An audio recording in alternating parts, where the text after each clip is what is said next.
Mabuhay!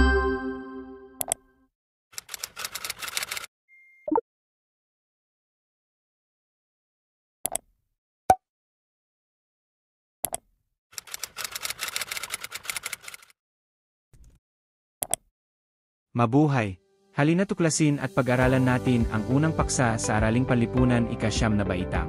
Makinig at tingnang mabuti ang video na ito.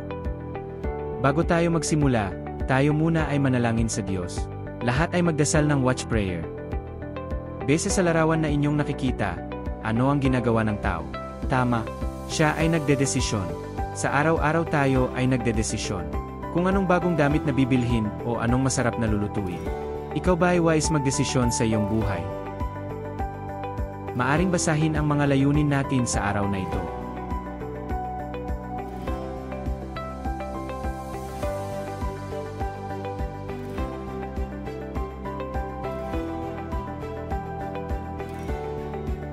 Base sa ating layunin, ano kaya ang tatalakayin natin sa araw na ito?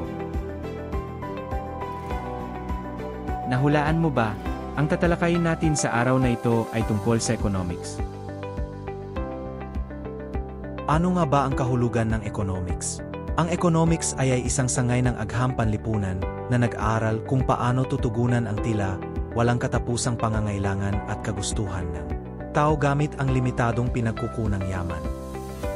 Lahat ng mga bagay na nakikita mo ito man ay nabibilang sa pangangailangan ng tao o kagustuhan ay konektado sa economics. Bakit kaya? Halina't alamin natin.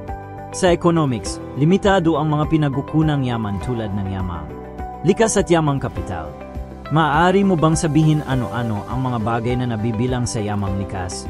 Ano-ano naman ang nabibilang sa yamang kapital? Ang economics ay nagmula sa salitang Griego na oikonomiya na nagmula naman sa dalawang salita.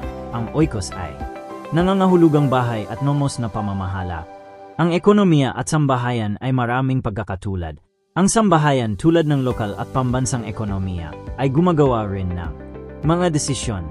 Nagpaplano ito kung paano mahahati-hati ang mga gawain at nagpapasya kung paano hahatiin ang limitadong resources sa maraming pangangailangan at kagustuhan. Ang pagpapasya ng sambahayan ay maaaring nakatuon sa kung magkano ang ilalaan sa pangangailangan sa pagkain, tubig, tirahan at ibang mga bagay na nakapagbibigay ng kasiyahan sa pamilya. Samantala, ang pamayanan katulad ng sambahayan ay gumaganap din ng iba't ibang desisyon. Ang pamayanan ay kailangang gumawa ng desisyon kung anong produkto at serbisyo ang gagawin, paano gagawin, para kanino at gaano karami ang gagawin. Anong mangyayari kung walang katapusan ang pangangailangan at kagustuhan ng tao, ngunit limitado lang ang pinagkukunang yaman? Magkakaroon ng suliranin ang ating ekonomiya na tinatawag na kakapusan. Ang kakapusan ay kaakibat na ng buhay dahil may limitasyon ang kakayahan ng tao at may limitasyon din ang iba pang pinagkukunang yaman tulad ng yamang likas at kapital. Ang yamang likas ay maaring maubos at hindi na mapalitan sa paglipas ng panahon. Samantala, ang yamang kapital, capital goods tulad ng makinarya, gusali, at kagamitan sa paglikha ng produkto ay may limitasyon din ang dami ng maaring malikha. Sa gayon, kailangan na matalinong pagdedesisyon ang pamayanan. Upang masolusyonan ang problema o suliranin ng kakapusan, kailangan na magdesisyon ang pamayanan batay sa 4 na pangunahing katanungang pang-ekonomiya na kapakipakinabang sa lahat. Kung ikaw ay nabibilang sa pamayanan, ang isa sa mga tanong ay, ano ang gagawing produkto? Ang pangalawang tanong ay paano gagawin ang produkto?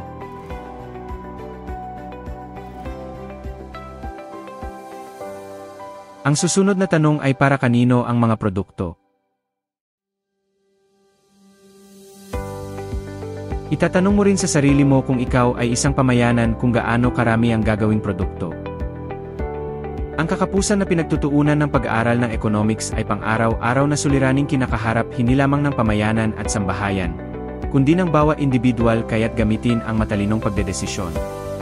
Kung may kakayahan ang tao na gawin ang isang matalinong desisyon, magkakaroon siya ng mga choices sa buhay. Dito papasok ang trade-off, opportunity cost, incentives at marginal thinking. May dalawang dibisyon ng economics ito ay ang macroeconomics ay pag-aral sa asal, gawi, at buong ekonomiya gaya ng pambansang produksyon at kita, antas ng empleyo at iba pa. Samantala, ang microeconomics ay pag-aaral sa asal, galaw, at desisyong ginagawa ng maliit na unit ng ekonomiya tulad ng tao, pamilya, at bawat bahay kalakal. Ano ang mahihinuha mo pag sinasabing macroeconomics, at ano naman ang mga nabibilang sa microeconomics?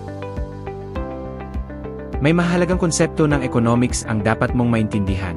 Alam mo ba ang mga ito? Magbigay ng ideya ukol dito.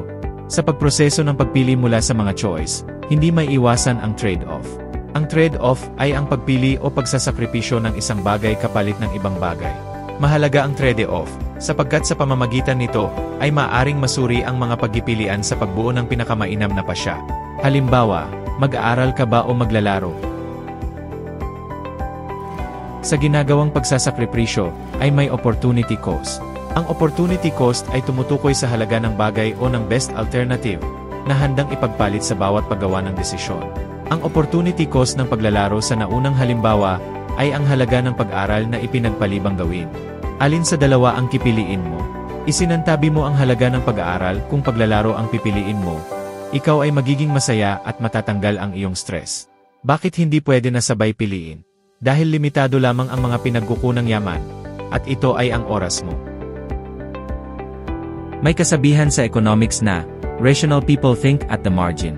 Ang marginal thinking ay ang pagsusuri kung ang iyong pipiliin ay magbibigay ng karagdagang benepisyo kaysa sa gagastusin mo para dito.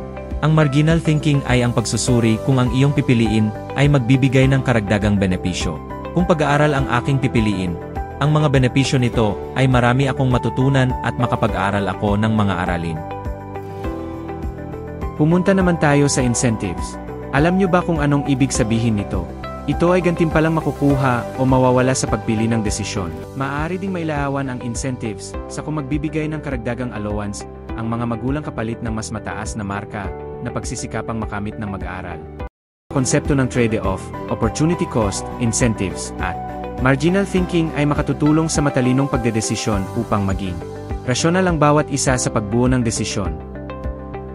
That's all for now. Thank you for watching. Don't forget to click like, subscribe, share, and comment down below your learnings from this video. Bye class.